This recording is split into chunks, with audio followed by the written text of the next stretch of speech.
from WVLT, this is Local 8 News. It literally looks like God took half of the mobile home park and threw it across the street into the woods. The death toll continues to rise after weekend storms and tornadoes destroyed numerous homes all across the South. And a new budget for a new year. We'll tell you how this Maryville mom spends just $50 a month for her groceries and feeds a family of 4. She'll show us how to do it. You continue to fight. Yeah, Star Wars fans across the galaxy rejoicing this morning.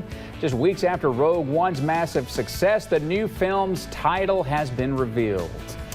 Good morning to you. American Red Cross volunteers from East Tennessee are on their way to make a difference. At least 19 people have died and dozens others hurt after the string of weekend storms that ripped through the southeast. That system put millions of people on edge during consecutive days of violent weather, tore apart trailer homes, downed trees, and took lives from Mississippi all the way to Georgia. Shirlene Davis says her heart raced when the twister hit on Sunday afternoon. She and her husband Edgar kept moving room to room, getting away from their collapsing roof. What was it like to be on that floor as the roof is falling down on you? I went into survival mode. I can't explain it. You just, all your nerves, emotion just come to the top of the surface. You just don't know what's going on. And then when it was all over, you know, we looked and came outside and looked speechless. Well, this morning, search teams still hard at work. The death toll, according to authorities, could continue to rise. And we do know at least 10 volunteers from the Red Cross in the Knoxville area are on their way to help people like the Davis family. Crews are going to be traveling to Mississippi and also Georgia. Michelle Hanks, the executive director of Red Cross East Tennessee, says that volunteers will help wherever they're needed. They'll do things from building shelters to providing mental health care as well. And many times, they say, folks have not even eaten in days.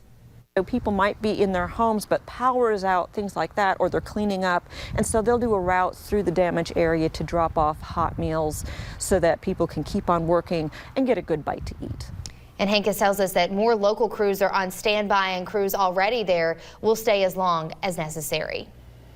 When you head out the door this morning, your morning commute should be a little smoother, at least in a couple of areas. Certainly along Alcoa Highway, where all lanes are open again after road crews fixed a sinkhole there that had opened up about 8 o'clock yesterday morning in the northbound lanes of Alcoa near Pellissippi and Topside Road.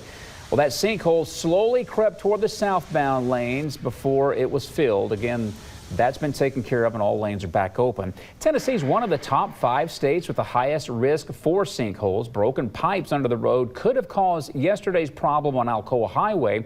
But the experts say it's that Tennessee soil that makes us a permanent target for more trouble. Especially when you get a lot of the precipitation that we've been getting. I know we had a lot of rain over the past 12 hours or so. Now, you remember a sinkhole closed traffic on Alcoa Highway back in September for more than a day. At one point, that sinkhole was about 30 feet deep. It also happened after a nearby water main break. We've learned the Young Williams Animal Centers will be closed for one more day. The staff is taking quick action trying to prevent a parvovirus outbreak after dogs there were diagnosed with the illness last week. Crews are using special equipment to deep clean Young Williams facilities on Division Street, also the Kingston Pike location.